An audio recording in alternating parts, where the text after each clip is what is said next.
on, guys? It's KD Cinematic here, ready to give you a color grading tutorial on Dehancer Pro, which is a film emulation plugin. And I would just really like Dehancer Pro because it simplifies the node tree all into one, and then it jam packs all these different things. So we'll get into it. And if you're gonna pick up Dehancer Pro, definitely tap in with my promo code KD Cinematic.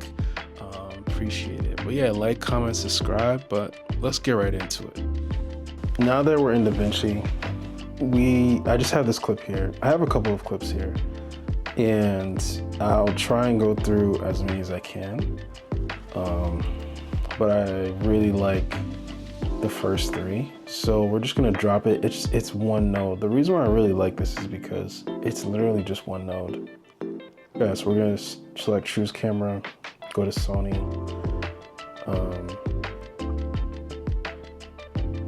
FX3, and in this section, it's basically the same thing as the color space transform. So we're just converting all of this stuff. So I'm gonna go to the film section, and I'm gonna select the film stock that I want to use. So I feel like because it's outside, I'm gonna go 50D. And after we select that, and this doesn't have to go in any order you like, but I would say that I just want to turn off film grain. A lot of the stuff, sometimes it's turned on, is affecting the way you're looking at stuff. After we selected the film stock that we wanted to use, we're gonna go to the print section. And in the print section, I would typically stick with the Kodaks. So I like the print film or the glossy paper, but I would say if it's more of a commercial look, you should probably just stick with linear. But for this one, we'll do the 2383 to get that vintage look. You can already see that like it's pretty much applied a grade already, but I would say it's kind of desaturated. So I would come to the film developer and add in some of the color with color boost. And I would say like you play around with it to see. So I would say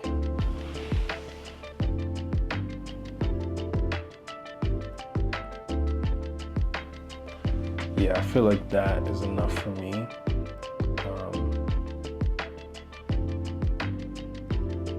And with the contrast boost, you can either take out contrast or add some more. And I think I like adding just a little bit. Or maybe I added a lot, actually. You don't want to have too much. So I'd probably do about there. And then with Dehancer, like the highlights are really soft.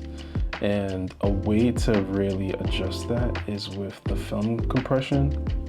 So if you notice, like once it's even enabled, it's already like taking out a lot of the highlights and just smoothing them out. So I would just mess with the white point of how much I want in there. And yeah, I mean, I'm already liking how it looks. Then when it comes to expand, it's literally like just in photos, it's the black point and white point. So for this clip, I honestly would bring up the black point just a little bit. And the white point.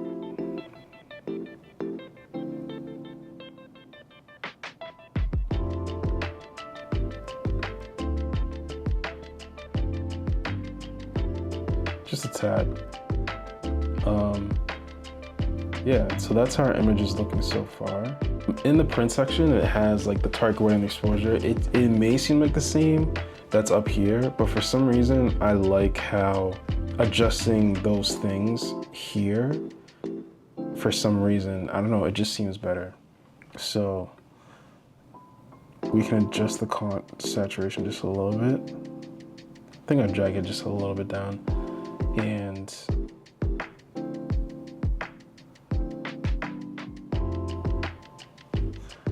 for some reason, I kind of want this a little bit not as clear. So again, also color is preferential to you. So I kind of want this a little bit warmer, but not like too warm. Yeah. And then the exposure, just drag it down just a tad. When you come to color head, color head is the same as your color wheels. You know, the lift, gamma, gain, stuff like that, or that's how I understand it. So, and I think most of the times I'm just adjusting the midtones or the shadow tone. I don't really adjust much of the yellow, blues, greens, especially when I feel like I got the white balance well, or maybe not well, but the way I like what I'm doing. So, we always have to hit enable, I always forget. But yeah, this is adjusting your reds and stuff. And if you wanted to adjust skin tones, yeah, we can do that. And I'm looking for like a really old school look. So I like the warmth in the midtones. I'm not gonna add too much, just a little. And the highlights, I'm honestly just gonna leave the highlights as is. Okay, so now that we've gone through the major points, I mean, honestly, it's already looking good. It has a look to it already. And I'm not looking for this stuff to be really white. I'm looking for it to be more yellowish. Just gonna add a little bit more of the film stock.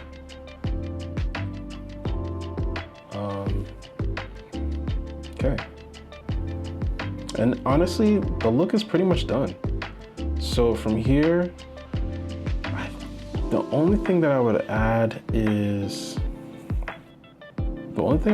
probably some bloom.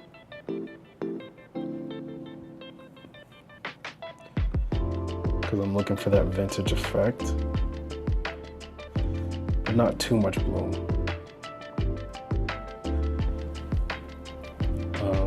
I'm a big glow guy, like in DaVinci, so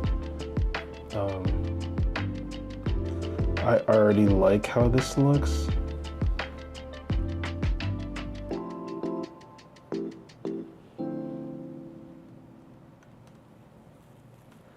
Yeah, I just like how this looks. After adding the bloom, I'm honestly gonna skip some of these, but if you wanted to add those like all those effects, it's all here, and you can adjust them like any way you want. So instead of going to download from your wherever, you can just, they already have them here. All the overlays or overscans as they call it.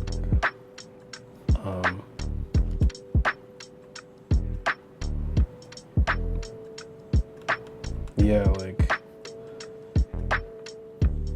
that's pretty solid. Yeah, that's that for that look. And from there, I would grab a still. So I'll just right click here, grab still. And this is the quickest way to, I mean, you could actually Command C this whole thing and just bring it here and just go on to the next thing. And look at that, that already looks good. But you would hit the grab still section and just double click, or you wouldn't double click, sorry. Yeah, so once you hit grab still, and then you click on your next clip, you just go to the gallery and you would just drag it on there. And now you have your look applied from the previous one. And it already looks good. I mean, there's some tweaks.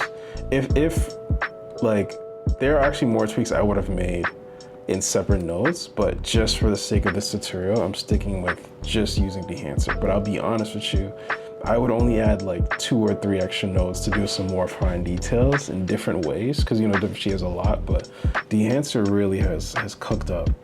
So the most of the adjustments I would make,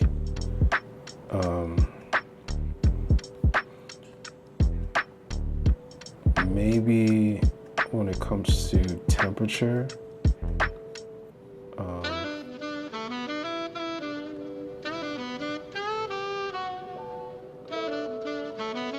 yeah.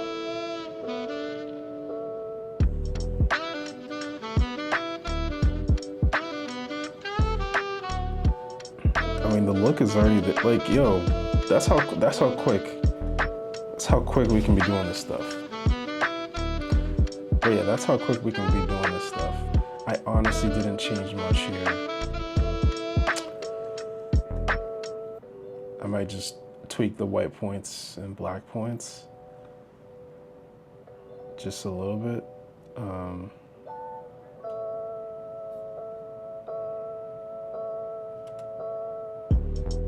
The clip is, you know, honestly, we would just move on to the next clip. I did not change anything from there. I think also maybe because exposure was kind of the same, but because the white balance and camera was probably already solid, you know.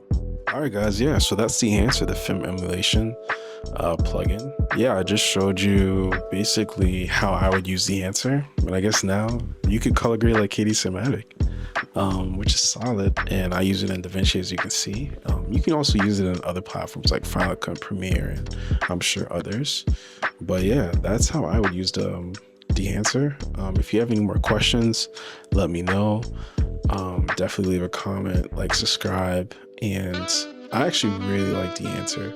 I've already thought about like way different ways that I'll add it into my whole node process, with the parallel nodes and all that type of stuff. But like, yeah, Dehancer is honestly really solid, and it's really easy to make looks. And I think my one tip is like, take time to disenable when you first put it on, because when you first put it on, I feel like my one problem is that like it makes things look weird, but like once you're able to figure out how to fine tune, it's really solid. And if you're looking for me to color grade more clips, and even not even clips that I have, maybe clips that somebody else has, I'll definitely take a stab at it. But hey, I had fun doing this tutorial, and yeah, and remember, color is preferential to you, so this is what I like. Yeah, so appreciate you. Shout out to Dehancer. Tap with my promo code KD Cinematic. All right, talk to you guys later. Listen, here are the bloopers. I recorded this video maybe like a couple days ago. Yo, I went to go check the screen recording that I did on the Mac, just Command-Shift-5. Yo, it didn't even screen record. So like, or it did, sorry. It screen recorded, but it screen recorded the hour. And then after like 17 minutes, it just went black. And I don't know if it was because I was trying to do like a high-res screen recording with the mouse pointer and audio at the same time, plus doing like a color grading DaVinci. You know, maybe it was a lot of processing, but that's the reason why I'm redoing this whole video. So yeah, but shout out to y'all for staying to the end, and appreciate it. You know, stay cinematic. Oh yeah, also feel the merch. Yep. Faith over fear. Tap in. I love these t-shirts, and yeah, I got them maybe like a year ago. So yeah, tap in. But yeah, I appreciate you guys. If you notice, I kind of switched up the lighting a little bit.